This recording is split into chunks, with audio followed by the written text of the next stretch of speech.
Welcome, everybody, to the Insider Perks YouTube channel. My name is Brian Searle, the founder and CEO of Insider Perks, and today we are going to continue our series of randomly generated video topics by ChatGPT that it thinks may be helpful to campground and RV park owners. And today I'm looking over at my list right here.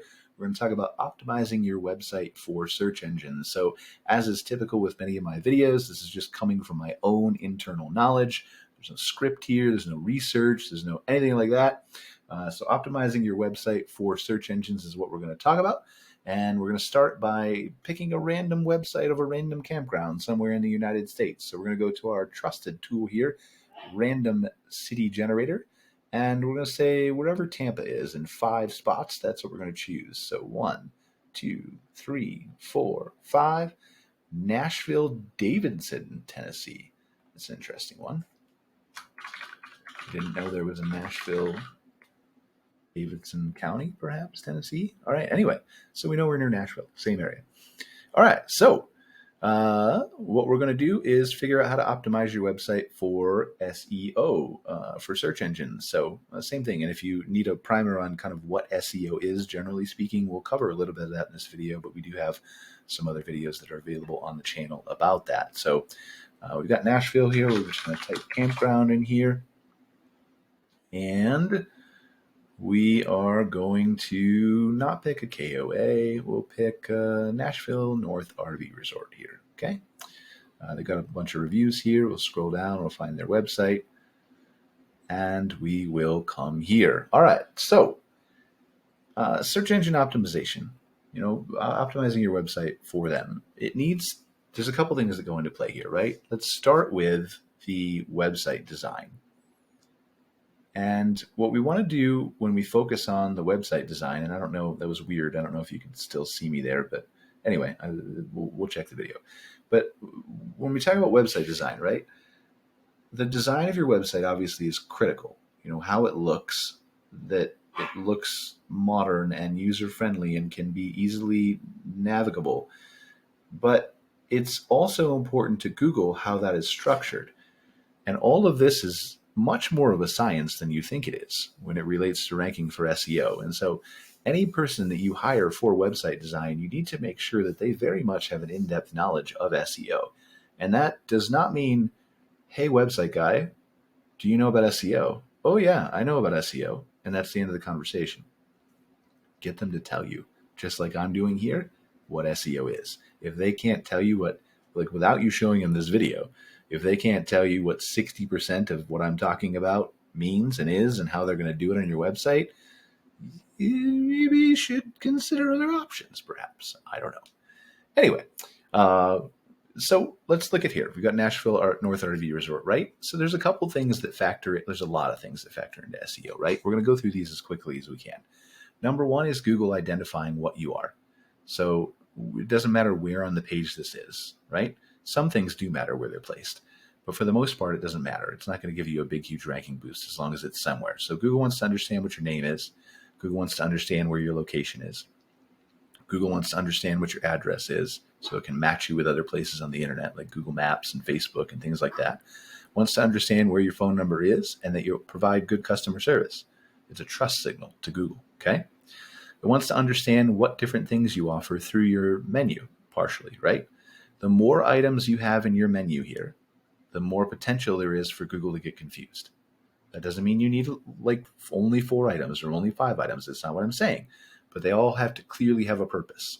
If you've got a page that doesn't have a purpose, then perhaps you could figure out how to merge it together with a different page, right? For example, again, not criticizing this, but map and directions could be on the same page. That just helps Google clearly understand things a little bit better. Google is not as smart as you think Google is, okay? And let me rephrase that by saying they could be, but it would cost them way too many resources to send the most advanced AI bot to crawl every website in the entire world and decide actually what your website is about. So you need to help Google along, okay? So condensing those into as few of pages that make sense as possible. Again, there's nothing wrong with having 10,000, 20,000, 30,000 pages on your website, but they should all be SEO optimized. They should all have a clear hierarchy. It should be very easy to navigate. They should have a structure to the website and a purpose for those pages existing. Underneath that, Again, this is probably what we call an H1 tag in SEO. So that is the name of the business in this specific case. You can use that as the name of the business, or you can use that to target a specific keyword that you've done if you've watched our keyword research video that I actually just recorded right before this. But who knows when it's going to come out in the grand scheme of things on YouTube. So it's not out now. It will be out relatively soon. And so once you've done your keyword research, you can use your header tag for the name. You can use it for that keyword, or you can use it for a longer H1 tag. There's no limit on the number of characters here. Obviously, you don't want it to be 5 sentences long. It's a header tag. But you could put something like Nashville North RV Resort, best RV park near Nashville, if RV park near Nashville was your chosen keyword. And I have no idea if that should be. But just as an example, right? Underneath that is your subheader here, right? So you've got RV camping and cabin rentals in Goodlettsville, Tennessee. You don't necessarily need an H2 at the top, but it doesn't hurt. So again, this is another opportunity for you to put a keyword or something that you want to target into your H2 tags. And then underneath that is kind of the opening intro paragraph, right? A lot of this content doesn't matter where it's placed in the page. Some of it does, but it really isn't going to be a huge difference maker with your rankings. So you want to, again, design for the user first. When the user lands here, what are they going to see? They're going to see your headlines. They're going to see this first page. You want to make sure that that is intended to get as many bookings as possible because it says good things about your RV resort. And then you want to write for search engines after that. You want to make small little tweaks and adjustments, okay? So you got that covered. You got your call to action here, which doesn't really have anything to do with SEO, but it's good that it's here. And then again, the rest of the page is focused on telling your story to both visitors of your website, but also to Google, because if you don't tell your story to Google correctly, then you can't get people to your website to appreciate your good design. So again, optimizing for users is often the same as optimizing for search engines with small little tweaks and enhancements. If you keep the search engines in the back of your mind, that will still be valuable to users. So good that they've listed their amenities here. That helps users. It also helps Google kind of understand a little bit more context. Again, Google's not super smart, right? Like you have to tell Google in the back end what you are as an RV park or campground so that it understands why you're listing pool on your homepage. Otherwise, it could think that you sell pools or maintain pools or clean pools or whatever you do, right? So this is all part of the larger context of the story you're telling Google around all of this stuff. Again, the more descriptive you can have, right? RV sites and cabins is good. Maybe you could even throw a paragraph on here that describes your campsites and describes your cabins. You've got your map here, but remember, Google cannot read this. So that's good. That's fine. I'm not saying remove your map. Your map should be there for usability for the users, right? But just know that Google cannot read those images. It does have AI that can, but again, we've already discussed that they are not going to use that on all of the websites in the entire world. Business hours is good. It signals to Google when you're open. It's also something that you want to make sure matches what's on Google Business and everywhere else.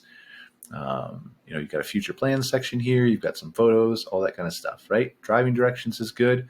Embedding your map into your website is a good signal to Google. Again, it just reinforces where your location is.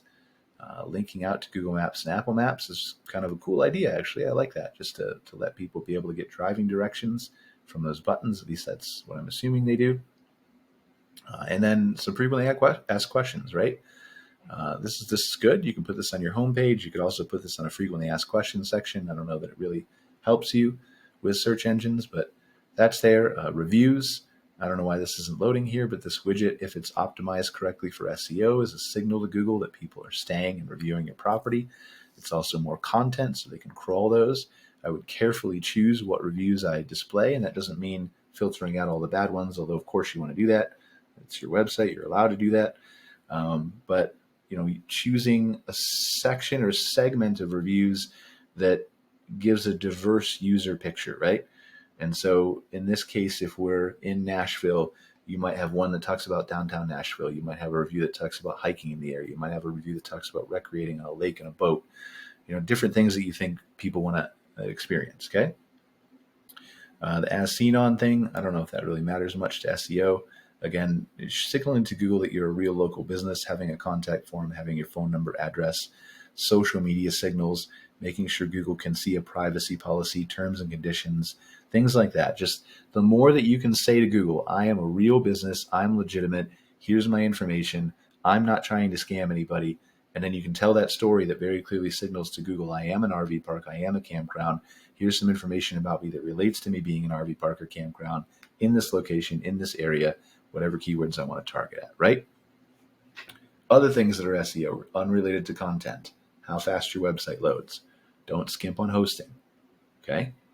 How fast your website loads. Is it mobile friendly? Does it look good? Are the things spaced apart enough on mobile to make it easy to navigate if you have fat fingers? And that's not an insult on people with fat fingers. It's just like the catchphrase, right? Like, phone screens are big. It's harder to reach across it these days, right? So Google is measuring these things. All of this, Google is measuring. Google is analyzing your website when people click it from Google search, and they're paying attention through Google Analytics and everything else, how many pages people read, how long they dwell on your site, how long they scroll down your website. These are all signals to Google. If they hit the back button really quickly, they didn't find what they were looking for. That could ding you in search if enough people do it. All of this stuff relates to optimizing your website for search engines, which is why the design and the usability of your website is important.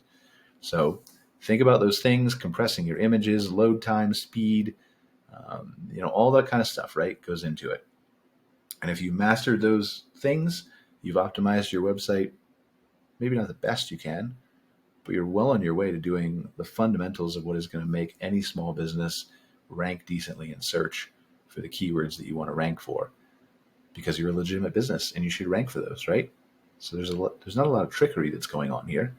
It's just simply showing Google, this is who I am, this is my business, this is the type of people that I'm trying to attract.